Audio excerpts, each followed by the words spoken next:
Austin Walker is undoubtedly watching what happens out of Washington closely. He's founder, CEO, managing principal at A. Walker & Company. It's a New York-based private equity fund manager, and it works with local firms in real estate management and development. He joins us here in the Bloomberg Interactive Brokers studio. Austin, welcome. I want to get to what's happening in Washington in a minute, but first I just want to get an understanding of what exactly your firm does, because I think a lot of people would hear private equity and affordable housing and say, wait a second, these two things don't necessarily go hand in hand. Yeah, absolutely. Right. Affordable housing is, developed and, maintained and preserved through many different forms. Whether it's manufactured housing, single family rentals, tax credit development. There's, firms like us that really find unique opportunities to deploy flexible capital to really develop and preserve these housing opportunities across the entire landscape of affordable housing. Which part of the landscape do you play in? All parts of it. All parts of it. So even housing that is regulated by the government? Yes. How do you make money in that?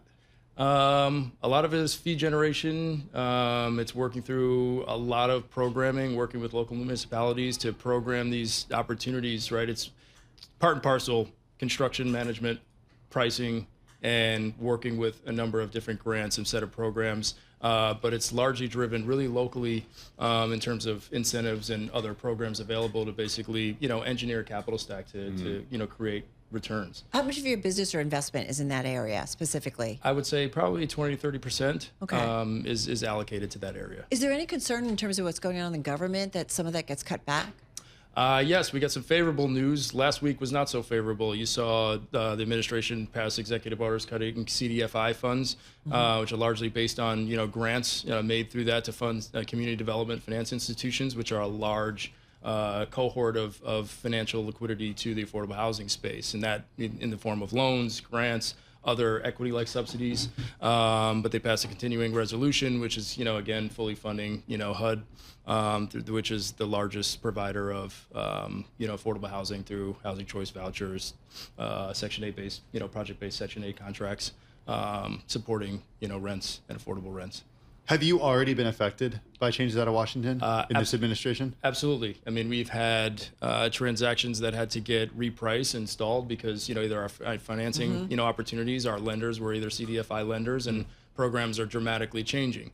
If you were going in with a CDFI on pricing at an 8% fixed rate loan, and now you have to be going midway through a transaction at hard money to close a transaction because you have deposits down that are hard, you could be facing a 400 basis points increase in your cost of capital. These are real-time changes that are affecting the economics of the So is that making you pivot in terms of different parts of your business, maybe spending more time elsewhere? Yeah, I think for us, one of the things, we were born out of largely a market rate development shop that focused mostly on workforce housing and attainable housing. So that's really just housing at large, but more so C and B class housing, existing housing stock, which, at the end of the day, most of these policies, whether it's tariffs, immigration, other things are going to affect the supply-demand imbalances, which are already extreme due to low housing starts, especially coming out of the GFC. COVID, interest rates were so low, you finally got a little bit of a pop in development pipeline, but that's largely stalled due to the whipsaw and interest rates coming back up. So we look at that being a sustained problem, just given that tariffs are going to increase lumber prices, other inputs for construction, so construction costs going up. Immigration is going to affect labor supply and labor wage rates. These are already under extreme price pressures affecting the industry. And so we see a very big problem with deliveries, but that's actually good for existing housing, right? Because the demand is largely unchanged. And so, we probably are going to see inflationary pressure on rents as well, exacerbating the affordable housing problem. So it's quite complicated, and what's going on right now across the sector. Katie Hubbard from Walton Global was just sitting in your seat about an hour ago, and she is in the city for meetings with her customers, who are the large developers of the land that her company sells to them. So the big home builders. She said they're not yet seeing increased costs due to materials. She says they're not seeing issues when it comes to labor. Why are they telling her that they're not seeing that, but you're seeing that? So you have to think about it, I guess, from a larger industry perspective. Her end buyers, largely publicly traded companies, Pulte, the likes, right? They are not only mandated by their boards to use legal labor versus the private sector, which is able to tap into Good point. non-legal immigrants for labor. There's a big divergence between those, and they're such at large scale. They largely wholesale, bulk purchase, and warehouse their materials, whether it's overseas. Otherwise, they can navigate a large shift where you have tariffs on Canadian lumber versus, bringing in cabinets from China at bulk, and they basically forward lock their pipelines, and they're able to price that out. They're not feeling it yet, but if this is a sustained, protracted tariff war that is more global in scope, it can make it very, very challenging. But same thing with labor. I'm assuming those, who are, I guess, U.S. citizens or what, they're going to have a certain labor pool, and I'm assuming those workers too are going to want their contracts with the big publicly held. Yeah, absolutely, because there's certainty. But I think there's another element to it: rental developers versus for sale developers. A lot of the Pulte Homes, Toll Brothers, the larger publics, they're home builders, they're for sale product. So they're not necessarily, worried so much about the input. They can largely, it's such a supply constrained market from a for sale, there's no inventory. So new deliveries are largely going to be able to bear the price inflation that's going to come out of increased cost of construction on a for sale product. But at the end of the day, financing, everything else as far as, multifamily rental product is largely driven by the confluence of interest rates and what you can charge on a nominal price per rent, plus inflating expenses across insurance and other things. So it's largely a cash flow problem.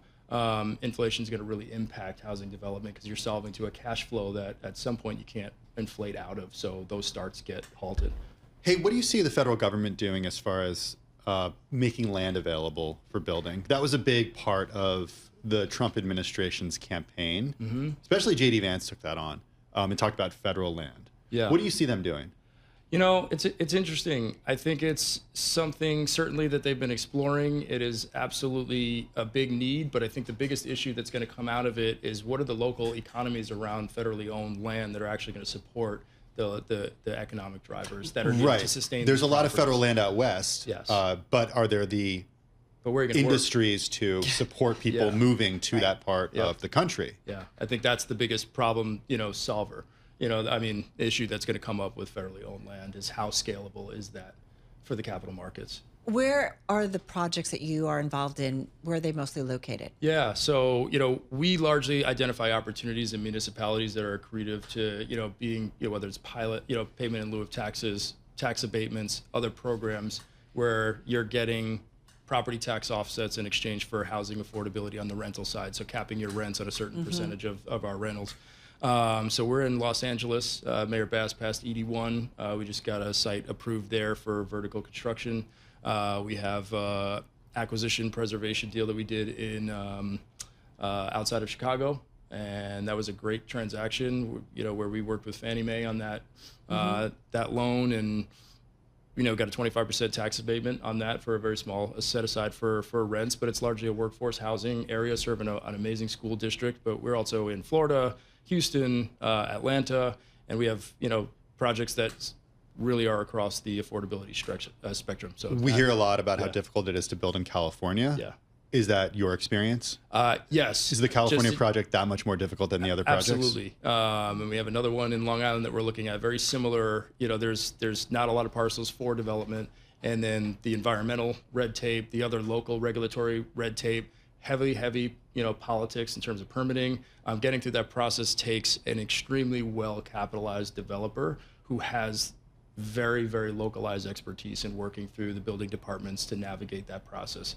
Even on a largely ministerial approval process, such as ED1, it still was very, very difficult and largely contested project to get through. Austin, just to wrap up, who are the people that you're housing?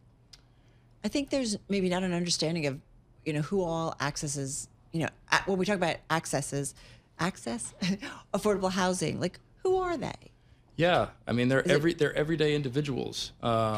It's the folks serving you coffee. It's your waiters, your bus drivers, your teachers, firefighters, everyday folks, right? That are really going to feel the effects of when a carton of eggs is $13 and a gallon of milk is $8. These are people that are really making it paycheck to paycheck. That's largely the cohort that we serve, and that's why these programs are really, really necessary, because what creates housing affordability in terms of the extreme lack of supply is local zoning. Until there is a federal sweeping ability, which is likely not going to happen in terms of zoning approvals for multifamily rezoning in commercial districts and everything, it's going to be really challenging to deliver the type of supply to actually naturally bring rents down. You have a small, test case in Austin, Texas, where they basically got rid of the permitting and zoning red tape. They delivered 55,000 units and rents came down by 25%. And they will absolutely absorb those units because there's an extreme need. That's a test case where you could, but doing that on a national level is going to be very, very difficult. Super interesting. Thank you so much. Glad you stopped by. Austin Walker, founder, CEO, managing principal at A. Walker & Company, joining us here on Business Week.